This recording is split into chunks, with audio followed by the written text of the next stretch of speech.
One of the things about Frances that really touches me is that nobody's paid much attention to her. Yes. Nobody's listened to her. The attention of this dad figure, who also becomes a somewhat romantic figure, but only in her fantasies. She's not really doing Right. anything about that. And they have breakfast together and they talk, and he makes waffles for her and they sit, and it's just the two of them. And the wife realizes that he's doing the thing that the wife knows he does every summer. He's having his summer affair. This is Story to Count with Jen Jumba. In conversations with writers, something magical happens, and as readers, we begin to see them as human beings and not just the name on the spine of a book.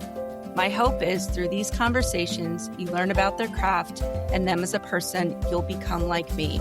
Fiercely loyal, want to read their current book, entire backlist, any future book, or any book they blurb. And when you see their name, you want to support them, not only as incredible storytellers, but also the thoughtful individuals you have come to know. And I'm super excited today because I have a bucket list writer joining me today. I have Joyce Maynard. She is a native of New Hampshire and began publishing her stories in magazines when she was 13 years old. She first came to national attention with the publication of her New York Times cover story, An 18-Year-Old Looks Back on Life. Since then, she's been a reporter and columnist for the New York Times, a syndicated newspaper columnist whose domestic affairs column appeared in over 50 papers nationwide, a regular contributor to NPR, national magazines, including Vogue, the New York Times Magazine, and many more. She's also a longtime performer with A Moth, which is just such a great thing. Anybody who's not gone needs to go. Joyce Maynard is the author of 20 books, including the New York Times bestselling novel Labor Day and To Die For. Both have been adapted for film. Under the Influence and the memoirs At Home in the World and The Best of Us. How the Light Gets In is her sequel to Count the Ways, which published in 2024. Ms. Maynard is a fellow of the MacDowell Colony in Yaddo. She is the founder of Right by the Lake, a week-long workshop on the art and craft of memoir, and she's held it every year since 2001 at Lake Atitlan in Guatemala. Let me know when you decide to host a week-long reading workshop. I'll be right there. So I'm super excited because we're here to talk about your brand new book, which just published. But I have to just begin by saying, let's get rid of the Ms. Maynard and just say I'm Joyce. Okay. And when I'm talking to readers, Jen, I really feel I'm talking with friends. Okay. Readers have been some of the most important people in my life. So there you go. This is a cool dynamic because writers have been some of the most important people in my life. People I have learned from, people I've escaped with, people I've traveled with. And I'm lucky that I actually get to know a lot of readers. I've been doing this so long. And even though I do a lot less touring around with my books than I used to, I just came back from Los Angeles and there were about 15 familiar faces. How fun is that? In the audience. So much fun. And partly from other readings and partly from my memoir workshops and my life. It's one of the nice things about being the age that I am now, which is 72. Cool. That I have a lot of backstory. You do have a lot of life experience and you've chosen to tell it in these incredible stories, which I think resonate with all the readers, which is why you have readers that are fangirls and fan men and people that follow you. When they know that you're coming in town, they want to be there to support you. So it feels good. It feels good. Yeah, well deserved for sure. So your new book just published called In Wonderland. Do you want to introduce us to who Frances is? Sure. And I sort of feel a need when I'm talking about one book to give a little bit of a context to what I was doing before. Okay, because for me, it's really important that I move forward and do something new that I haven't done yet or haven't done in a while. But no, I haven't done yet. So last summer found me having just published two books that together told a big family saga that went from the 1960s to 2024, following one woman and her family, her marriage, the end of her marriage, her children growing older, some very hard things in her life. And I loved writing that big, expansive family saga that sort of covered a very broad palette. But and I had a whiteboard in my writing studio that just covered almost a full wall because I had the names of all the characters and what year and, what music was playing and what was going on in the world and what was going on in their kitchen. But when I was done with that, I knew I wanted to do something completely different and go sort of smaller and focus on it's always more than one character because people interact. That's what's so exciting Right. in a novel. But there is a young girl who's at the center of the story, Frances. She's 14 years old, and she's at one of those turning point moments in her life. And I often write about adolescence because even though I'm so far from my own adolescence, I remember it so clearly. It's still very alive for me, and it's a moment of great change and conflict, which is what you want for a novel. So I knew I wanted a teenage girl, and I knew this was really important that I wanted the book to take place over a very condensed period of time, not a big saga. So the whole novel covers just 3 months in the life of Frances when she's living in with her family in difficult circumstances. They're sort of wrong side of the tracks family. Father's an alcoholic. That's a story I do know, although I am not Frances. And her parents' marriage is in trouble. And suddenly, as if the hand of God has reached down and, plucked her out of this, she is invited to become the mother's helper for a very wealthy family at their summer house on a lake in Maine. And the summer house is called Wonderland. We know exactly how many days this summer is going to be, 92 days. And she's aware of the preciousness of everyone because to her, this is the closest thing she could imagine to paradise. Not only because of the lake and the beautiful house, not so much the mother and not so much the children, but the father exemplifies the man she wishes was her father. This is the family that she wishes she was a part of. And that speaks to an obsession of mine, which was very real when I was young, imagining myself in another family. But what looks initially like this magical, perfect summer gets complicated. Of course, this is a novel. I want to keep you reading. I can't just say how great, how great the strawberry shortcake was and how much fun it was to swim in the water. Some very troubling things have to happen. Absolutely. And I love Frances as a character. First of all, I know we talked a little bit before how much I enjoy a coming of age story. I think it's such a relatable thing. And I think there's also this, as we women hit a certain age, there's kind of like in the 50s, this reinvention. So almost like a second coming of age almost. Yeah, I feel very tenderly towards adolescents. People kind of, have a lot of negative things to say about teenagers that they're struggling. They're just coming out of their chrysalis, and Correct. she's trying to figure out who she is. And one of the big things is what sex is, what love is, what a family is. She's on the brink of so many things. She is. And I think you observe her at one point in the car that this opportunity to spend the summer in Maine with this family and away from some of the things that are heavy in her own life in New Jersey, that she has a chance to kind of reinvent herself, to kind of be the person she's supposed to be. And she embraces that. She doesn't even want to bring clothes with her. She just wants to be all new. Exactly. And she references early on when this father comes to pick her up to drive her several hours to Maine that it was as if Eric Estrada was leaning against the Porsche to pick her up. And I was like, oh my gosh, of course. You have to be a certain age to know who Eric Estrada was. But yeah, Yes.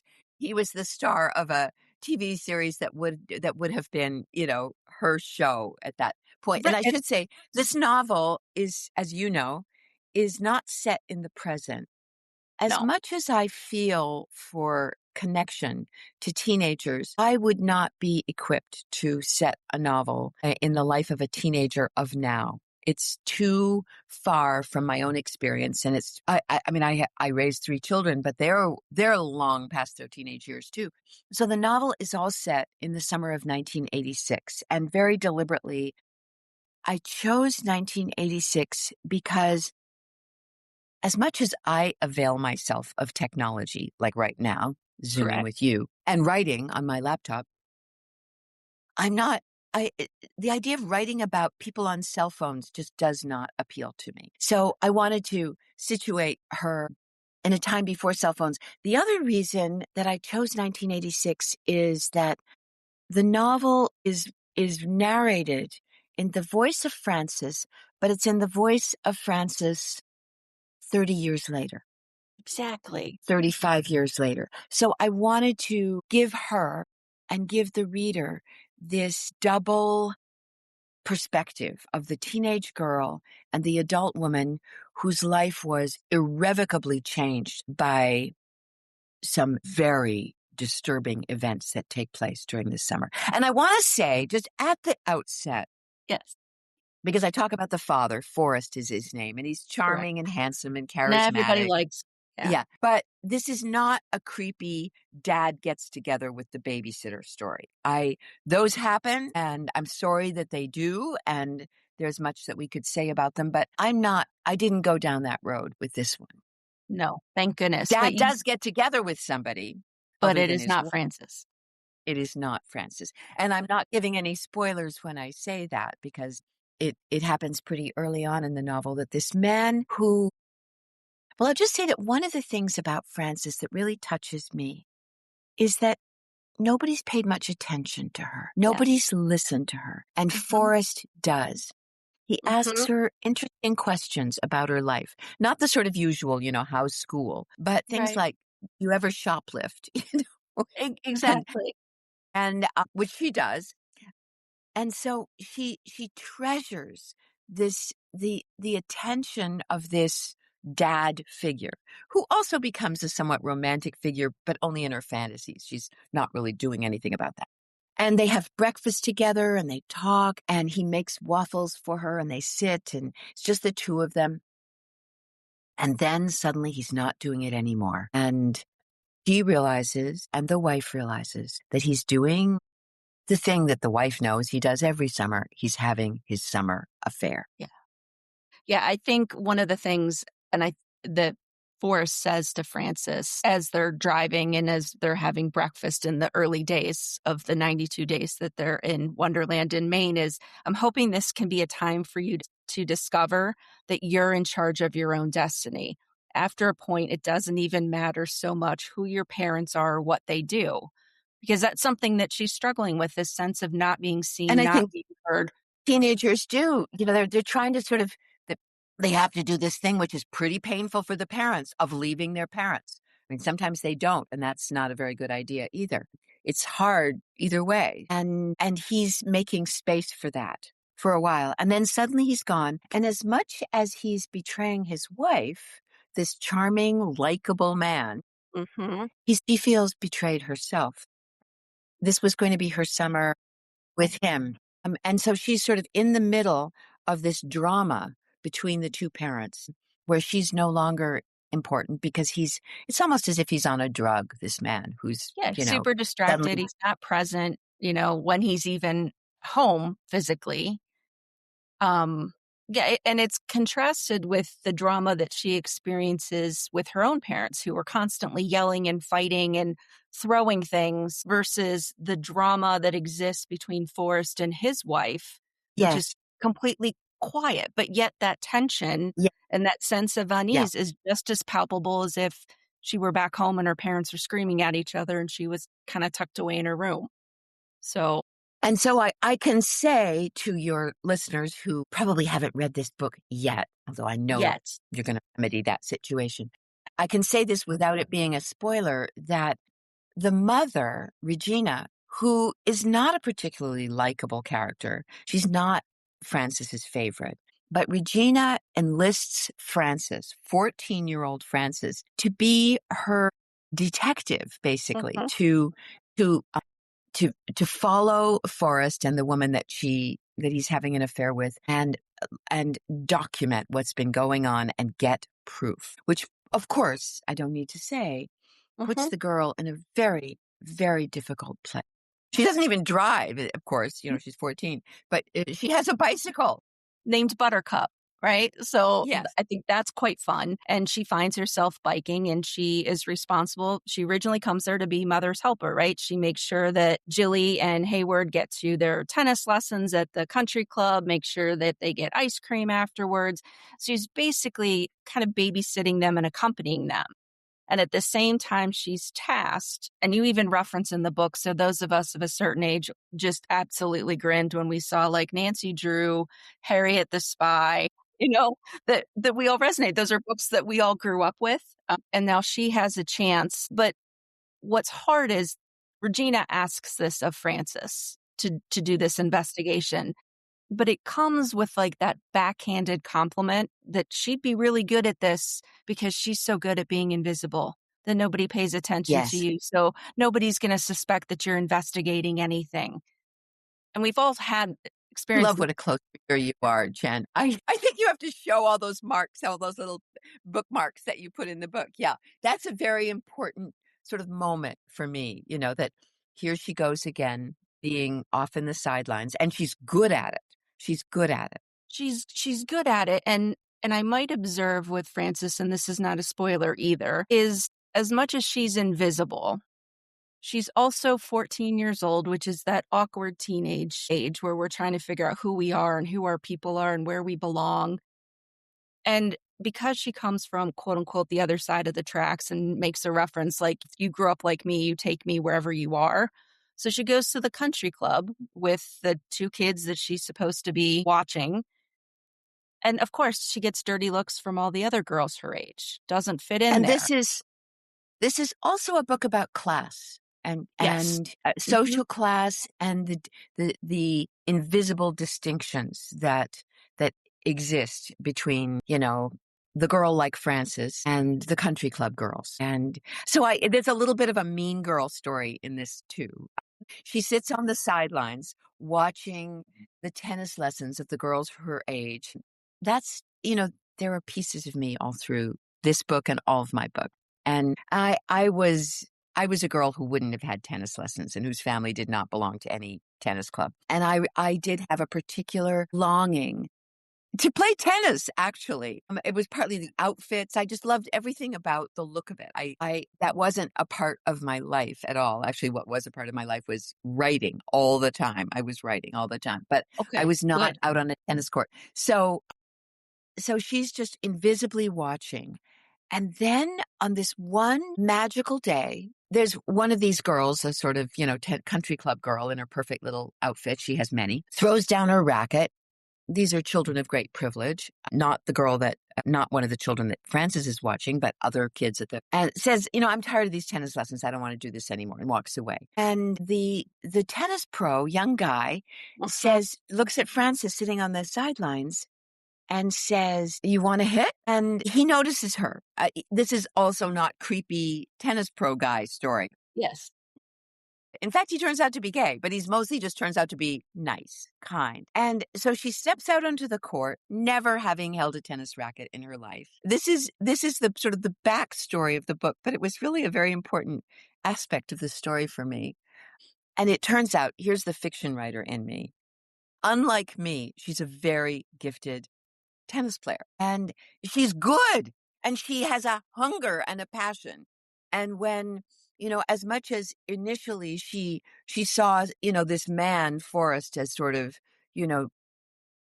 taking her hand and leading her, she's leading her own self. She is truly getting agency in her life through this unlikely place. And I'll tell you, where the tennis came from in this book, and I wasn't expecting that this tennis element would be a part of this story.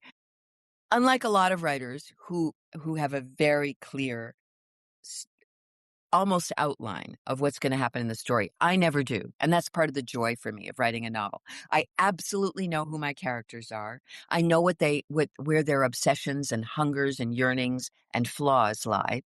Okay. Forrest, is not a villain actually, but he definitely has a big flaw. But I don't know what's going to happen in the book, which is what gets me out of bed at 5 a.m. to start working. Right. I would think if you knew what you wanted to write, like, why write it? Because it's already kind of been written in your head. My characters lead me to their story in surprising ways and wonderful ways, thrilling ways. I'm the first reader of the book, and sometimes I just can't wait to see how it's going to turn out, and I better keep working if I'm going to find out. So last summer, usually when I'm writing a book, Jen, I just do one thing, which is write. I write kind of Kind of obsessively. like I'm all the kind of like time. Frances when she started the tennis. It Yes. was Yes. singular focus on tennis and But hitting. last summer, I did one other thing, and that was I realized my great dream of playing tennis. I was realizing it at age, 71. And I've been doing this for a few summers, and I am the kind of tennis player that people say,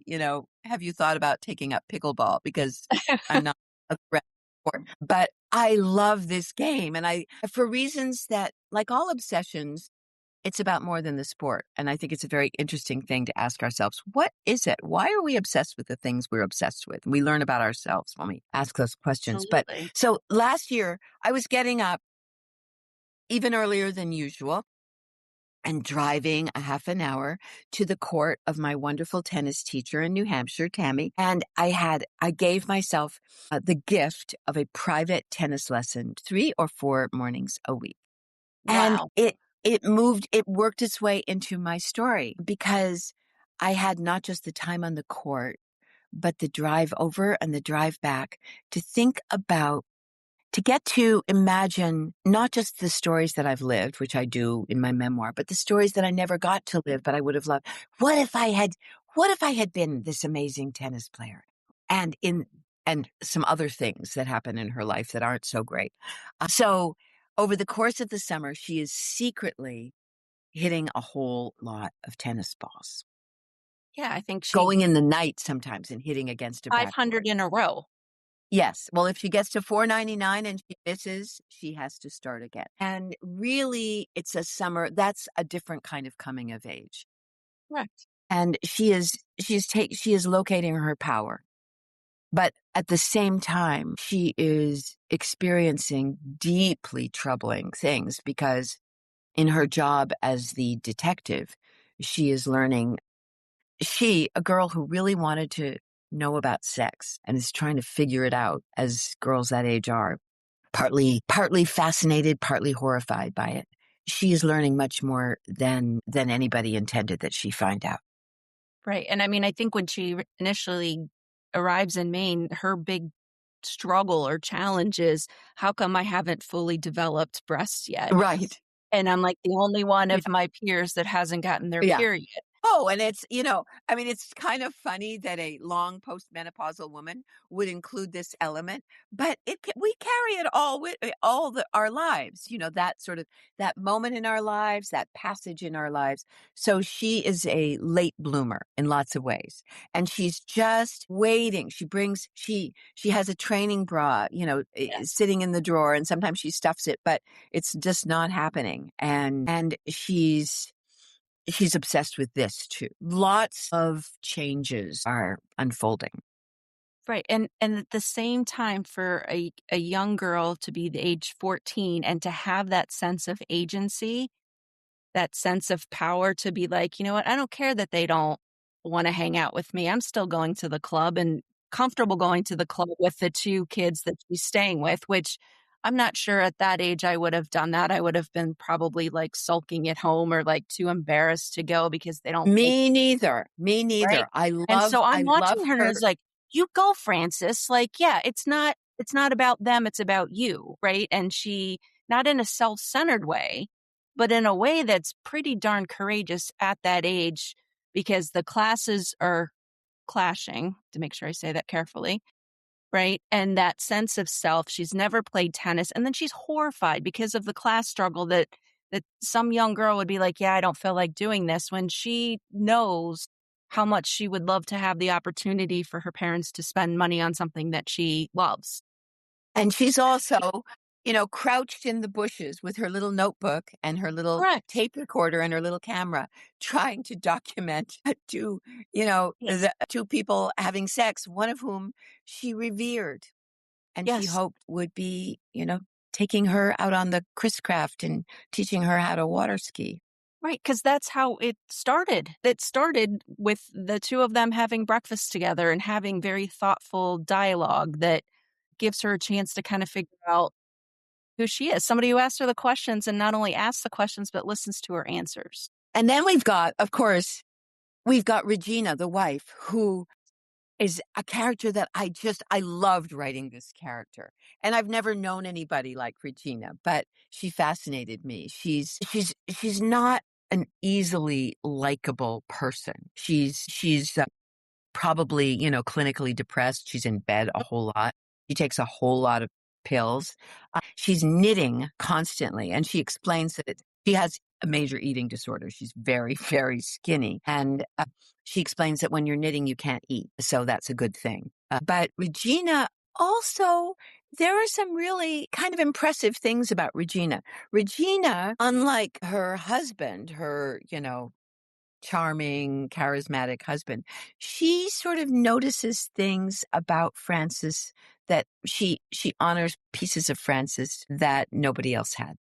Yeah. For example, Regina gives her a journal and Yes. says to Frances, I wish I had kept a journal when I was your age. Sometimes as you grow older, you lose track of who you used to be and it gets harder finding that person. And so, yeah, to your point, she's not the most likable, but at the same time, there is something to her. I don't know if she sees a little bit of herself in Frances and the fact that she's not as connected or is a little bit disconnected from the world. The world's passing her by and she's kind of observing. And I think Regina maybe feels a similar way. She wants to connect, but she doesn't know how. She does this thing. She has a red typewriter. She has a very Yes. beautiful red Italian typewriter. Not just one, she has two. Two. She has two. An obsession of mine is typewriters. I write on a laptop now, but I love typewriters. I own a number of, I started my writing career. I've been doing it so long that I used to work on a typewriter. And I know this little red typewriter. I've studied them on the internet. So Mhm. she has a red typewriter, and in the middle of the night, she types up to-do lists for everybody in the family. Even her 7-year-old daughter, Yes. who could barely read, but instructions for their lives. And Frances starts every morning, as does Forrest, the husband, with the typed out list of the things that they need to take care of that day. She's very organized, and she's ultimately very organized in her revenge plan. Hmm. She is. But I mean, just having to juggle all of that, Yeah. kids' schedules, husband's schedules, the Well, mother, don't we all do mother's. that? Right, We do it a absolutely. little differently. We We don't do it a usually little do it. differently, but it Yeah. it reflects that. But what's interesting is she'll go to bed early and that somehow over the middle of the night, these lists materialize on the kitchen counter. Yes. Instead Yes. of like tooth fairies, I mean, we have the to-do list Yeah. fairy that Right. visits, right? To Right. give them, okay, this is what I need to do today, because I think about otherwise, what else would they do? But, Did you Hayward would I'm sit around and play video games and eat Cheetos. all the yeah. Yes. Yeah, right? I'm curious, Jen, did you anticipate what was unfolding, what was gonna happen? No, And we won't say, of course, what it I is, but no, I will not say. But I love reading books because you give the perspective, and this is written in a way that you have it told first person from Frances' perspective, but yet you said 30 years after that summer. So there's this reflective, but not so reflective that it's giving things away. There's constant, I shouldn't say constant, occasional foreshadowing. So you're not sure what exactly is going to happen, but you gain insight into why people are doing what they're doing and why they're making those choices, which we might not all make. But when you understand, that person always thinks that that was the best thing they could have done. That's one of frankly, that's one of the joys of my writing life, to give you characters who do things that are right on the edge, and you would probably think, "How could somebody ever do such a thing?" But to get sufficiently in their brain that we can see how they got to that place. I find myself thinking about completely different novel. This is my novel Labor Day that I wrote years ago, but there's no way at this point in my life that I can, talk about one novel probably without talking about others. Labor Right. Day, the main character in Labor Day is a very lonely, troubled, single mom kind of agoraphobic woman, doesn't go out much in the world, mom of a 13-year-old boy. There comes that adolescent again. And in fact, that novel is, I just realized as I'm saying this, it's narrated by the 13-year-old boy that the man that 13-year-old boy became 25 years later. I love that Yes. voice. But anyway, this woman goes out into the world at the very beginning of Labor Day, a very rare foray out into the world to go back to school shopping with her son. And a man comes up to her in the sort of Walmart like store wearing a baseball cap, and there's blood coming down his face. And he says to her, "Can I come back to your house? Would you take me back to your house?" And she takes him there. So, whoa, would you do that? But I want to get you to a place where you can see why she did that, which she did, and why she could fall in love with him later. I think the other thing you do such a wonderful job is not only creating these characters that are complex. I mean, they're not all good, they're not all bad, they're not all selfish. I Very mean, that's few just people are all good right. or all bad. I mean, wouldn't you Exactly, say? but you mentioned earlier that they all have flaws and that's how they come to you when you're creating them, and then that's kind of they guide what you're gonna write about and what they're gonna do, but also beautiful language. I mean, there were passages. I mean, I keep a notebook where I write down things because I wanna pull them out and read them again later, and so there are phrases because one of the themes that comes up in this book is love. Whether it's lust love, whether it's love between parents, this adoration that Frances has for Forrest as to why can't I have a family that loves me like that, where I feel like I'm part of something. But there's a phrase, paragraph, maybe that's how it was with love. For a brief moment, it appeared to you like this golden and glittering thing, like a treasure box you opened, filled with jewels and spilling with possibility. Then you took everything out, one piece at a time, and it all started to look like junk from a Goodwill store. Dang if that doesn't hit you right here. Those of you You can listening, tell it's I like put in right my where your time at the heart Goodwill is. store. Yeah. But it's true. I mean, I think early on with things, we become enamored. Things are shiny, sparkly, but Yeah. they're not always And I want to say about language, I'm a rather spare writer. I never believe in sort of, writing for the sake of just being poetic. It has to be good writing in the service of story. right. And so, but what I ultimately want to do is move you, of course. And and and the way that happens is with language and a live language. It's one reason why I teach. Yes. It is a passion of mine to help women tell their stories. And incidentally, you could come to a writing workshop. I pride myself in getting stories out of women who say that they're not writers. That's my specialty. I only teach memoir, and I've been Okay. doing it for over 25 years. But so just a little, if there's somebody out there thinking, well, love to read, but I'm not, but right now we're living in these times that to me are very scary. I mean, there are many things that are scary about these times, but one is what's happening to language and what AI is doing to language. And uh, I periodically I will read something that's so clearly AI. And AI is getting supposedly better, but to me it's very obvious. It's an imitation of good language. And AI cannot invent. All AI can do is take what's already been invented and shuffle the cards. It's actually happened to me. One of the things that if you're a published writer that has happened to many of us is that AI platforms have broken copyright to put our books into their systems. And then you can go on one of those platforms and type in my name and type in, Joyce Maynard talking about gardening. And you will get something that supposedly is my voice talking about something that I may never have written about. Actually, I have written about gardening, but only it's so dead. It's so flat. It's so without a beating heart underneath it. No big Correct. surprise. There was no beating heart under it. So yeah, language matters to me. I was raised in a family whose my parents were not the easiest people to have as parents in lots of ways, but boy, were they lovers of language, and they gave that to my sister and me, both of us. Thank goodness, because there's so many beautiful things written here, and like you said, nothing gratuitous, but only to further reinforce what's happening in that story and really get into that heart and soul of that character. Mhm. I mean, it is beautifully written. Even I you know, I I feel very lucky that I get to be a writer. I've gotten to be a writer my whole life. How extraordinarily lucky is that? But lucky, one but thing, you've worked really hard at your I craft. do work hard. The part that is challenging, most challenging for me, honestly, is that there's just no two ways about it. When you're doing this work, you have to be alone. And so I'm alone a great deal. And I live alone, and I'm not entirely alone, however, because I'm with my character. And so, if this sounds a little pathetic, it's honestly not. It's not.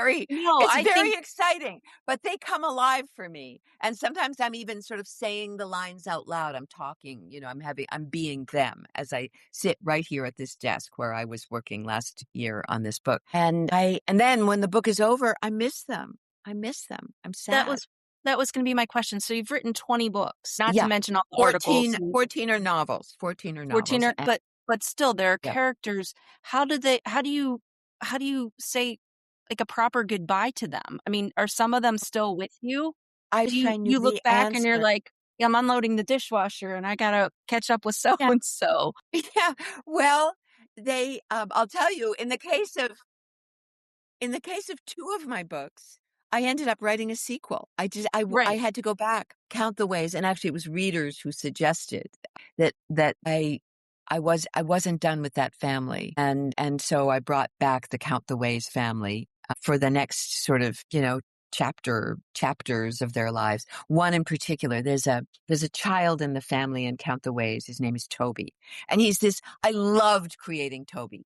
I was partly able to bring back to life, or well, my sons are alive, luckily, but I was able to conjure up one of my sons as he was when he was 5, and then let him just explode on the pages. And then, no big spoiler because this happens early on in the book. That character of Toby had a terrible accident and wasn't the same anymore. And then he becomes a brain injured Toby. I don't have a brain injured child, and I'd never written a character with this particular kind of difference. But I fell in love with that child. And he is both different, and he still has that same spirit in him with a lot of compromise. And so in the later book, To Count the Ways, he's 38 years old, and I got to see him grow up. And oh gosh, yeah, to go back to that character. Right now I'm writing a sequel to, there's a novel of mine called The Bird Hotel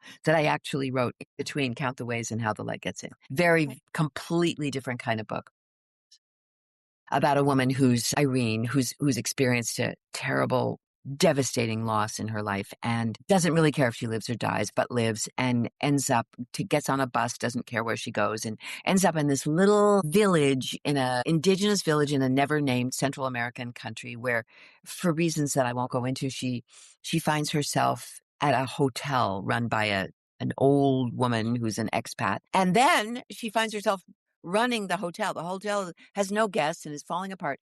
And she rebuilds the hotel, and in the course of doing that, rebuilds her life. Well, I loved writing The Bird Hotel. The Bird Hotel was this sort of magical gift that came to me during the pandemic when I was myself staying at my home in Guatemala. And readers so loved that book that they said, we want more. So I actually am writing, and sometimes you can't do it. Not every novel should have a sequel. Sometimes you really land, and anything that happened after that would just be sort of like filling in on the details of, and then this is what happened. But there were unresolved questions in both of those books. So, but to your point, I don't know how to let go of the characters. They live with me. They do stay with me. I have a whole lot of them. As readers, it's the same way. I mean, we read characters and we turn the last page and we find ourselves, I will find myself thinking about particular characters and wondering what they're up to and wondering what happened and knowing there's no sequel. So, like, whatever I think is going to happen after that book ends has to be correct because there's no sequel. right? Yeah. to tell me to tell me differently. But Joyce, it is so fun to hear you talk about the joy of writing and how connected you are to the process, because I believe that that's how we as readers feel when we're reading one of your books, that we Well, just connect with it and we're just so invested in it and we're excited to turn that next page. say, Jen, that part of it is that it's my way of connecting with you. That is my way of connecting with readers. If you could see this house, and I'm wondering if my computer will sort of show this, I have like little figures all around my house. I have just people. I have Yeah, little people. I'll see if I can.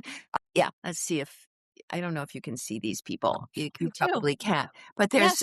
there's just a whole lot of them. They're all over. People, animals, owls. That's old. My whiteboard is much bigger. That's just my to-do list whiteboard. And really what it's about for me, but I don't confuse those with real people. I mean, I know they're not. But they're stand-ins for they're reminding me that what I'm doing is embarking on a conversation. And it's one reason why this week that just passed was such an exciting week for me because I have been holding these characters inside for Yes. well over a year. And now I send them out into the world and I hear what you have to say about them. I got really excited when I saw those little pieces of colored paper that you'd marked because it's like, now I get to hear the other half of the conversation. What struck you? And, I mean, that's why I asked you, did you know? Did you see what was going to happen? And of course, I hope that you didn't. It's my way of connecting with the world in the way that Regina's is leaving her little to-do lists, I guess. Yeah, you do, but you do such a wonderful job because you talk about what's happening in that present moment, but with the reflective or contemplative perspective, telling it many years after. And I think what a wonderful life lesson, because I think we all are so busy sometimes doing so many things and juggling so many things, but to actually stop and think about times in our lives that had profound impacts, certain things that we did, That's experiences that we had, which is what, I mean, this book brought up some things for me, and I'm sure it will with other readers about, when I just turned 16 and spent a summer in Europe playing soccer. You know, whoa. no parents, no cell phone. It was a calling card. You remember those Where in days, Europe calling where in cards? Europe were you? I was in, Holland. So we played in a tournament. We had a Dutch coach for the first week. I was in Denmark and Belgium, and it was just an Wow. incredible Wow. time, but it Yes, of course. And it wasn't just about soccer. It was about life, right? And that's that and tennis isn't just about tennis. Yeah, exactly. Exactly. I think it's why I teach memoir that whether or not when women come to my workshops, some of them have aspirations to publish books and some of them have published books. But equally valid, equally valuable is the experience of the woman who comes saying, I have no interest in publishing books. That's not what I'm here for. The simple process of telling a story allows you not simply to sort of put down on paper what you already knew, but to discover things you didn't know. And I can pretty much guarantee you that if it's sort of like, that build it and it will come. If you made space, which very few people do, but that's what I do, when I host a memoir retreat is make space for a person to just be with an experience from her life and see what comes to her. And she'll discover things that she didn't know were there. I'm going to mention another book of mine here, my memoir, At Home in the World, which this is a memoir. And it's sometimes people who haven't read the book say, oh, that's the book about Salinger, because as some people know, one of the yeah, I things that was gonna happened. say I wasn't gonna bring it up, but Well, it is a part of my life, it talk is a about, part of your life. the experiences of adolescence and teenage years forming us. When I was 18 years old, I got a letter from J.D. Salinger, who had read that article that you referred to, and then many letters. And then I embarked on a correspondence. He was in his 50s. I was a very young, very inexperienced 18-year-old. And he suggested that I come to see him. And I thought he was just this wonderful, funny, brilliant, profound friend. And I ended up giving up my full scholarship at Yale and moving in with him. Okay. So, and then not telling that story for 25 years, keeping it absolutely secret that I had spent a year with this, brilliant, important man who had ultimately sent me away, dispatched me and said, get out of my house. You're not a person worthy of my spending time with. And I revisited that story when I was ready to revisit it. It was too painful for a long time. Yeah. But when my own daughter, Audrey, turned 18, the age I was when that happened, I decided that I wanted to look at that experience, to make space for that experience and do something very uncomfortable, just sit with it. And I remember very clearly that I thought I had about 5 pages worth of writing to say about what had happened. I had about 200 pages to say. And that was the core of At Home in the World. It's not the only part of At Home in the World. But so, yes, I love to see, and I will never get tired of this, what happens when a woman who's been usually taking care of everybody else, her husband, her children, her parents, her job, has the opportunity to be cared for, to leave home, have somebody else make the meals, take care of all the stuff. And she sits with a piece of her life and writes about it. And whether it becomes a published book or not is almost incidental. Yes. It's just the experience of doing that I've been lucky enough to do all my life. Sometimes I do it as a memoir, and then it's very obvious. It's, I'm looking at a piece of my life. And sometimes it's fiction. But either way, I get to sit at this desk and I actually get to be introspective for my living. I get to think about the meaning of the underpinnings, the layers of what's really going on in the so-called ordinary lives of people. And there's really not ordinary lives. Absolutely not. I'm not. In fact, the lives I'm least interested in exploring are the celebrity lives. I like to see what, the so-called normal. I don't know who those people are, but yeah. No, this book is wonderful. I mean, there's secrets, there's the sense of guilt and what we're responsible for and not responsible for. There's something that struck me, and now it makes sense. You talking about the memoirs and the being introspective and contemplative about your life. Is at one point Frances is talking in the book, and she's looking back and saying, there's 2 images she's haunted by, and that's just a question that I think just is going to sit with people. Like, man, if I were to look back on my life, what would I be haunted by? And to your point, can I sit with it? I'm going to use that in my writing workshop, Jen. That's Okay, I'm coming to that writing workshop then. No, don't kid. Yeah. In fact, I want to make sure that your listeners know they can find out about my workshops at joycemaynard.com. Yeah, We'll you go took back the to it. words right out of my mouth. I was going to say, now everybody wants to sign up, so tell them how to do so. Yeah. I But think it's powerful. yeah, I think we need to, and here's a misconception about writing. And a lot of people who want to write and who haven't been given the sort of the space to do it for their day job, as I have all my life, feel that when they have an hour, 2 hours a day, they should sit down and start typing as quick as they can, because the time is so precious and they've got to turn out these pages. And one of the first things I would say to them is, you are missing the great gift of the not writing. It's not only a gift, it's an essential aspect. I came home from my book tour trip this morning. Actually, I landed in Boston at 6 a.m. and took a bus to where my car was, and here I am. And I will be getting back to work tomorrow, but that is not going to look like this. It's going to look like me sitting, thinking, me going for a walk, thinking, me diving in the lake, swimming, thinking. I have a book in the works, but I need to get into the head of my characters. I need to find out what the questions are that what haunts me. Yeah. Yeah. Yeah, I think that's so important. And you refer to it in the book because you talk about Frances and her powers of observation, that she notices things, as does Regina, that most people don't notice. Yeah. Yeah. But we notice partly we don't notice because we're just so busy. And Correct. if it's your job to notice and it becomes, a writer's job to notice, you slow down and you look and you listen to what people say. And of course, that is what Frances is doing. She's having to notice. She's being a spy. She's being a detective. So she's looking for clues. She's watching. And some of the clues are, two people having this, very illicit love affair. And she's a girl who, she finds an old dog-eared copy of The Joy of Sex in the tool shed, and she's sort of studying it. Oh, is that what it is? Whoa, Yeah. gosh, she's 14. Yeah. I mean, We I needed Judy remember that. Bloom in that moment. Yeah, yeah.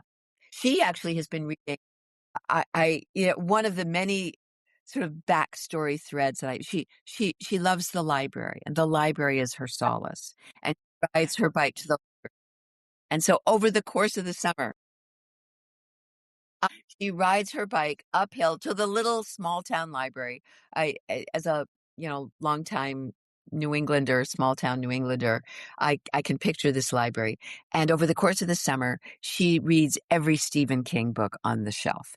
So, and so she's always, she's trying to put together the pieces, and a little tennis, a little forest, a little Regina, a little to-do list, a little Yeah. country club, a little Stephen King, a little Judy Blume. Yeah. A little Joy of Sex.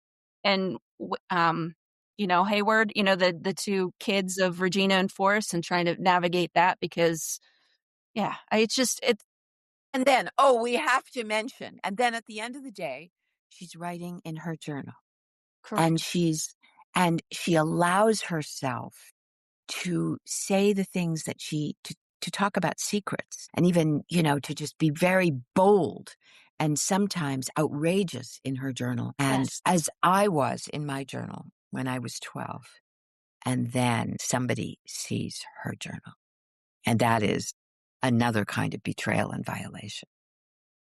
Without a doubt. I mean, there's so many things that are nuanced, and I would love to ask you, but at the same time, for those who are listening, I cannot give any spoilers. Everybody's going to have to go out and read in Wonderland.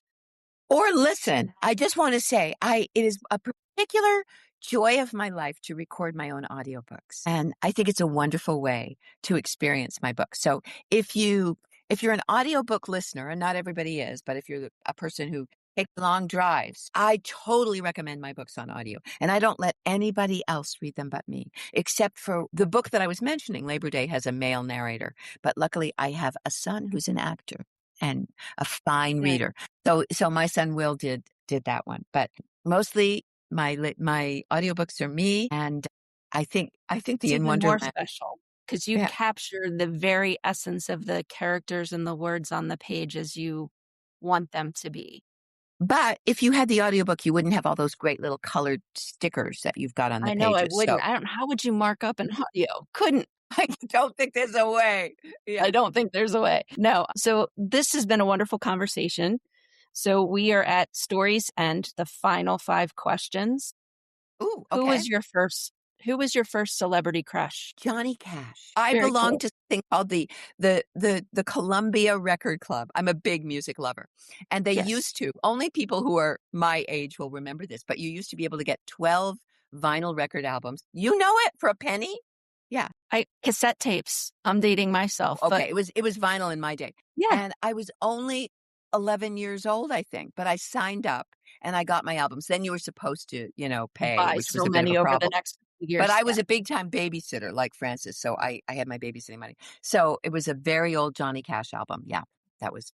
very I cool. did. I mean, of course, I love the Beatles. I was not a Monkees fan, however. No. Do you remember the summer when you were 14? Sure, that would have been 1966, summer of 1966. And I too was waiting for my period and pretty troubled about the fact that it had not appeared. Yeah. And then it appears and we think, why? Well, in Right? this book, it appears rather dramatically, as you know. Yeah. Yes, it does. Yes, it does. If you had a boat, what would you name it? boat. Or maybe you already have a boat. I don't know. I don't have a boat. Oh, what would I name it? Jolene, And now I because have I'm a a Dolly song. Parton fan. I'm a Dolly Parton fan. Would you not be It just came to me. I would name my boat Jolene. Jolene? Yes. Stephen King was, as we talked about, Frances's favorite writer when she was 14. Yes. Do you remember who Yeah. your favorite writer was? Well, when I was 14, I was maybe younger when I read Gone with the Wind, but Gone with the Wind was like one whole summer. So that was, and then it would have been Gone with the Wind that summer probably. And Anne that's a Frank, book. the Diary of Anne Frank was very important to me and made me decide that I needed to write a diary. Love it. And then the final question, this is great because you love music. What song is always on a road trip playlist? Well, I'll probably go to a Dolly song and say, but it might not be, it wouldn't be one of the ones that everybody knows the best. It might be Dolly Parton, Wildflowers. Yeah. Good call. I, All right. I just choose one song, always just explodes my brain, Jen, because I listen to so much music. But This is mostly great. I put a lot of music in my books, less so in this You one. do. But You referenced Elgar's cello concerto, yes. which is, I used to work for a classical radio station before I became a librarian. So absolutely love the cello. That's like my I favorite do too. instrument. I'm not a big classical music expert, but it's very specifically the recording of this recording and the story behind the tragedy of Yes. And how she knew, a broken heart before hers was broken and yeah. translated Yeah. that into her performance. Wow. Thank you to everyone who is listening. An extra big thank you to Joyce, whose new book, In Wonderland, just published. If you're looking for a coming-of-age story set in the 1980s during the summer, In Wonderland is for you. If you're looking for a story of family dynamics and secrets and the tensions that exist between teens and adults, In Wonderland is the book for you. If you're looking for a story with characters who are on a journey to know who they are and then step into their gifts and influence the trajectory of their life, In Wonderland is the book for you. And I want to end with a sentiment from your acknowledgments. You said, I've never had to come up with an answer to the question, if a tree falls in a forest and no one is around to hear, does it make a sound? Because I've been fortunate as a writer that there have always been wonderful readers out there in the woods letting me know I have heard what you wrote. Thank you for reading. That's very important to me. So I love to hear from readers. And I usually answer them. Good. To find out who else will be joining me in conversation, go to storytocount.com. This is Story to Count with Jen Jumba. Such a pleasure. Thank you.